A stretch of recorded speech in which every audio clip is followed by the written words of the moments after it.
What's going on, guys? Happy Friday. I'm sorry the video is coming to you late this Friday, but it has been a busy week and a busy few days. So off the top of my head, we are signing documents to purchase our very first multifamily property. And I know I've touched on this before in conversation, but this channel is about health, wealth, and happiness.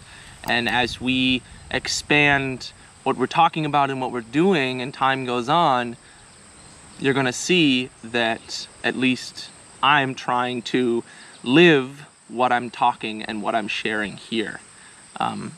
So I will make another video to introduce the multifamily discussion and my own experience thus far in the future, I promise you. But just know that that is happening in real time right now. Now, the other thing, coming up on the last week, this is in fact the last week that we are gonna be up here at the farm helping family for the week.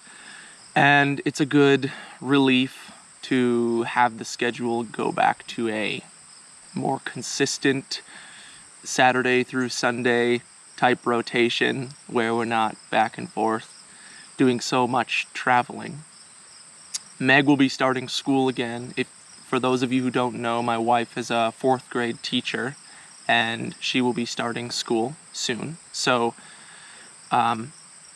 we've got that to look forward to. And then lastly is I actually took and accepted a job offer with a construction company in southern New Hampshire. And so I will be starting the end of this month, and I look forward to sharing more about that as well.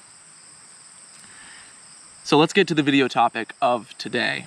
I've been kind of turning this idea around in my head for a couple weeks now, so I have some notes on it that I'm going to talk through. But what I want to address here is how consistency is rarely convenient. Consistency is not convenient. And these two words have caused a lot of stress in my life. Mostly because looking back on my younger years, I recognize how much I focused on convenience, which is synonymous with comfort, and really how I didn't establish much consistency in my life until I was in school and in my 20s. So, as I said, convenience is synonymous with comfort, and comfort largely makes growth impossible. Growth happens through consistent, focused effort. The misunderstood part is that these efforts do not have to be grand or large scale. They can be as simple as one sentence a day. And I often remind myself, I try hard to remind myself that everything counts. There's this law or rule theory that's addressed in books I've read, which says basically doing one thing today, no matter how small that thing is, and repeating that is better than doing all the preparation to do one big thing sometime in the future, but with the uncertainty around that event, it most likely won't happen. So, very few people, in my opinion, understand what true consistency is. And to relate this back to handstands, it's common for people to learn handstands, and this is not my overall belief. I'm not pessimistic. I'm definitely an optimistic person when it comes to learning skills. But very few people understand what it takes to learn a handstand, just as an example. And the problem is that we think in terms of hours and days when we should be thinking in terms of months and years. I heard a fantastic handstand coach say this, and it stuck with me, which is you should never compare yourself to any version of yourself less than 6 months previously. And it's a good rule of thumb because it accounts for the ups and downs of life and training. And 6 months is a minimum. Really, you should be looking at 6 months to 12 months. If you look back that far, you're guaranteed to see that you've made progress. And that's it. That's all you need to see, and you need to keep going. Because very few people understand it, it's likely that you will meet huge, unbelievable, uncomfortable resistance in your life when you are consistent with something. Everything will come up and test your commitment to that. And I have certainly experienced this. Handstands, financial education, finding mentors, asking questions, just anything outside of the norm of your closest circle and people in your network is going to be viewed as uncomfortable, different, scary. And what you need to keep in mind is that it is not your fault that those people show resistance. It's actually just an evolutionary, a built-in reaction that essentially keeps those people safe. All you need to worry about is what you know, and you need to find people that share those beliefs.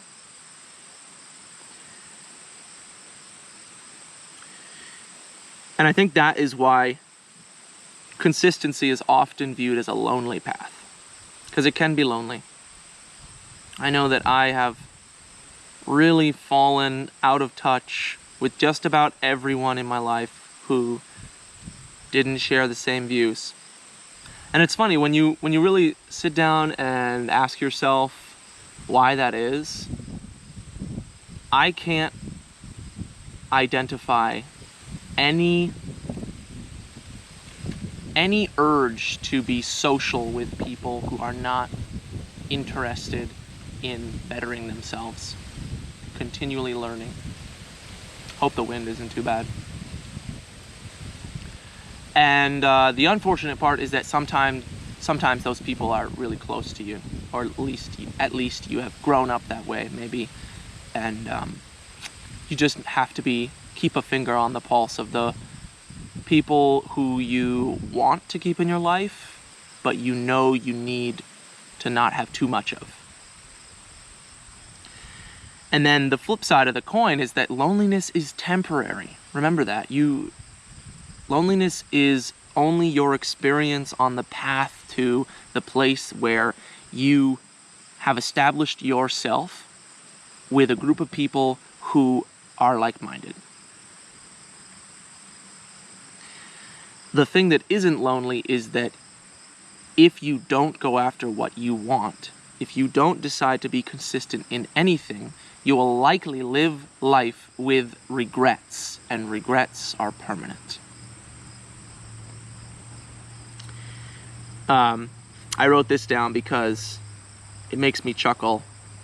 Most likely, even the thought of being wrong, confused, or uneducated makes you uncomfortable, and most people try to avoid those things, which is true. Most people try to avoid those things, me included, for a long time. The example that comes to mind is when I was in Lille, France, studying abroad, learning the language, and 19, 20 years old, Basically did not put myself out there, and as a result did not learn the language. How dumb do I feel looking back? Pretty dumb. But it was a learning lesson, and I don't let it happen anymore.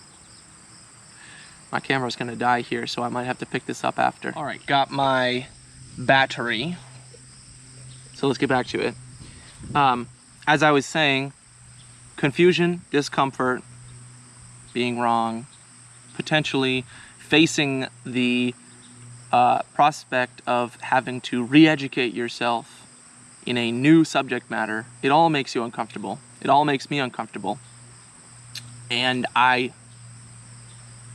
in my nature, probably want to avoid that, but have realized that that isn't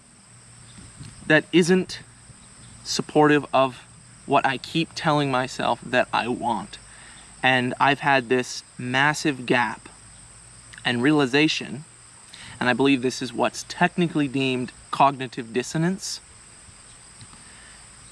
in how I'm behaving relative to what I say I want, and then what the gap in the middle leaves me feeling. And that gap in the middle usually leaves me feeling like I'm not really doing something right. I feel sort of agitated and frustrated, but I'm not really sure why. And I go to bed that way, I wake up that way, and as long as I'm not busy and have the time of day to think, that's what hits me. You know, I'm not sure what I should be doing. So what that all comes back to is recognizing that your actions now must align, at least step by step or piece by piece, be supportive of what you say you want. And you have to continually connect the dots. And if you're not connecting the dots, you end up with a sense of dissonance. Now, the benefit to learning consistency, the coolest thing about it is that you only have to learn it once. You only have to succeed at it one time to realize its power and to see what you're capable of doing when you're consistent. Not really sure why people are honking horns, but the opposite truth is you only have to learn convenience one time to love it and to fall in love with being comfortable and just building your life around convenience. And it's very hard to unlearn, but I actually want you to not try to unlearn things. I want you to install new operating software. Different conversation for a different video. Lastly, I want you to remember that your body is an adaptive system, and that anything or any input that you give it repeatedly, it will adapt to. So this could be adaption up, this could be adaption down, or adaption positively or negatively, relative to what you say you want. And that is a powerful statement because it implies that what is hard today, you will adapt to, and it will no longer be hard. It will no longer be challenging or uncomfortable. So that is it. I'm going to leave you with those thoughts. Hopefully we can revisit in the future. And again, sorry the video is late today, but it's been a busy week. Anyway, here I am signing off. If you enjoyed the video, please leave a thumbs up. It really helps. Slow growth, but the channel is growing. Drop me a comment if you have any thoughts, comments, questions, and subscribe to the channel if you want to see more videos like this, if you want to see me dabble in real estate, if you want to see me do more handstands, if you want to learn more about relationships and general happiness, health, and wealth. So thank you very much. I appreciate every one of you out there Have a fantastic weekend. I will see you on Monday.